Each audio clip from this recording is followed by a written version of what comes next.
सिया राम। सोनी सुर बिनय ठाढ़े पछिताती, भाइयों सरोज बेपी नहीं मराती।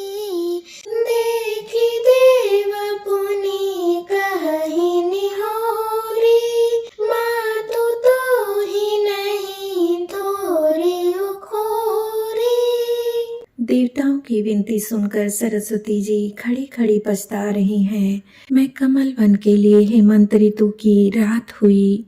उन्हें इस प्रकार पछताते देखकर देवता फिर विनय करके कहने लगे, हे माता, इसमें आपको जरा भी दोष न लगेगा।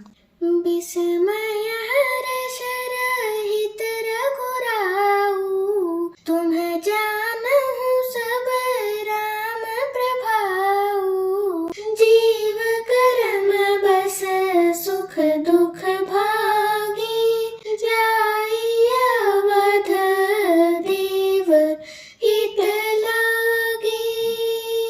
श्री रघुनाथ जी विषाद और हर्ष से रहित हैं।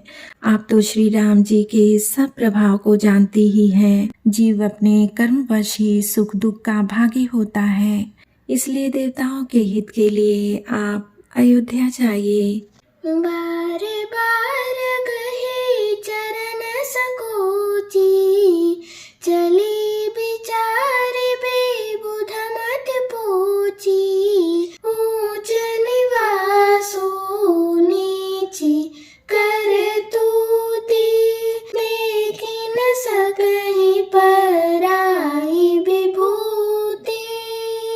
बार बार चरण पकड़कर देवताओं ने सरस्वती जी को संकोच में डाल दिया। तब वह यह विचार कर चली कि देवताओं की बुद्धि ओछी है, इनका निवास तो ऊंचा है पर इनकी करनी नीची है।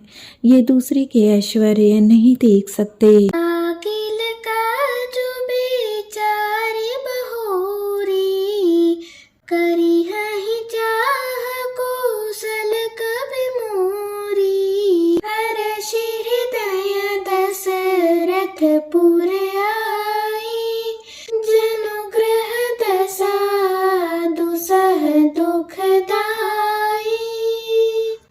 परंतु आगे के काम का विचार करके अर्थात श्री राम जी के वन जाने से राक्षसों का वध होगा, जिससे सारा जगत सुखी हो जाएगा। चतुर कवि श्री राम जी के वनवास के चरित्रों का वर्णन करने के लिए मेरी कामना करेंगे। ऐसा विचार कर सरस्वती जी हृदय में हर्षित होकर दशरथ जी की पुरी अयोध्या में आई, मानो दूसरा दुख देने वाली कोई ग्रह दशा आई हो। नामो मंथरा मंदमती, चेरी कई केरी।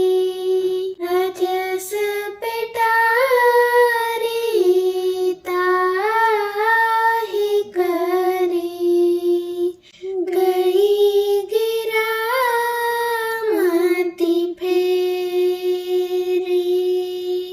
मंथरा नाम की कैकेयी की एक मंद बुद्धि दासी थी। उसे अपयश की पिटारी बनाकर सरस्वती उसके बुद्धि को फेर कर चली गईं।